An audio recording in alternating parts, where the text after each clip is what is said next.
Whew. Hey guys. All right, so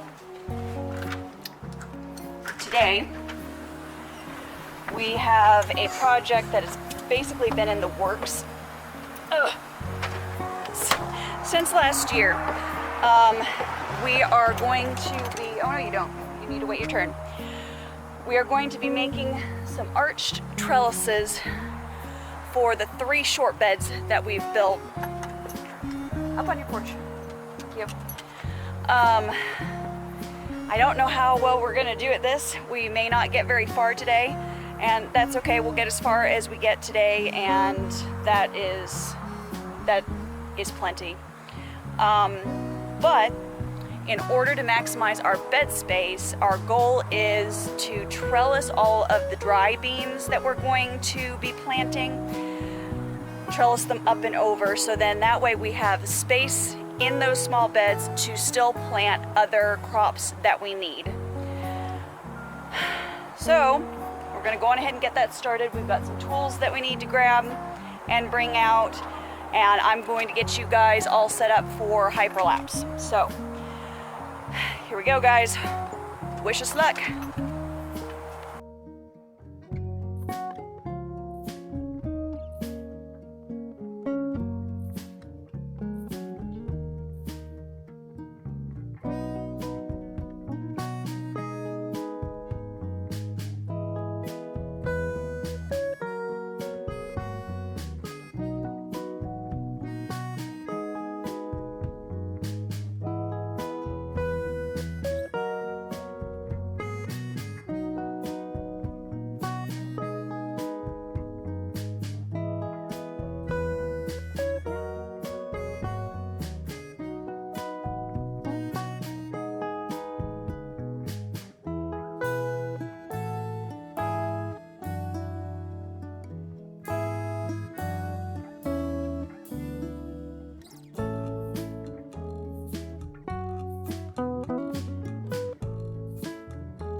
Okay guys, that's it.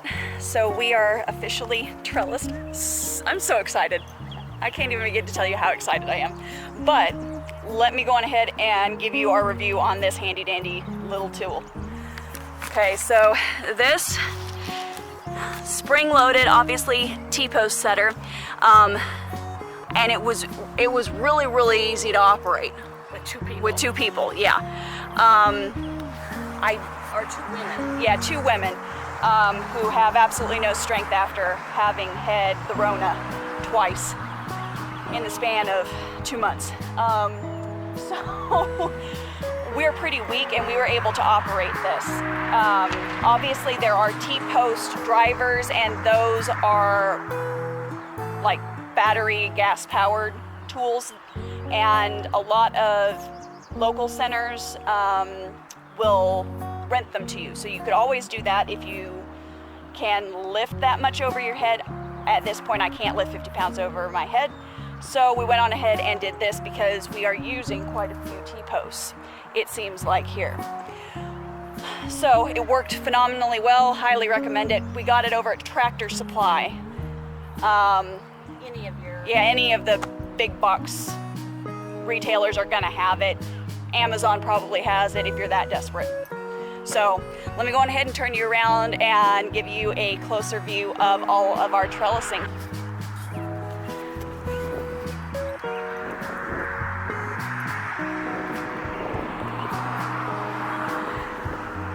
All right, so what we did here is we measured the panels width here, and then we just basically put a hole in the dirt so that we know where to put the T-post. As you saw, put the T-post in. We got it down as far as we physically could, and then we used our setter here.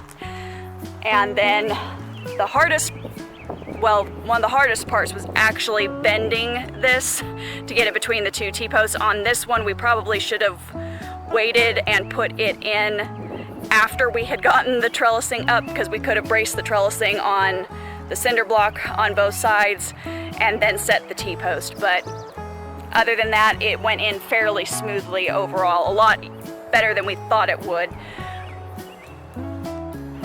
All right, so that's all I've got for you guys today. I hope you enjoyed this video. If you have any questions or comments, feel free to leave them down below. I think I just saw a snake. All right, I gotta go do snake duty, make sure it's not a poisonous reptilian. So I'm gonna go on ahead and sign off here. Guys, keep it simple, natural, and essential, and I will see you on the next video. Don't forget to like, comment, and share, okay? Sharing is great because it's caring or something like that, I think is what they say nowadays, but whatever. Bye. Where'd you go?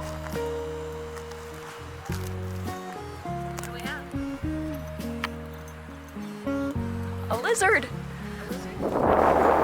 Oh, yeah, she's way in between there. I can't get it on the camera though. I'm sorry, guys. She's the color. She's the exact color of the cinder Well, block. we can see, yeah. Well, that's protected. Yeah, explains why she's comfy cozy here.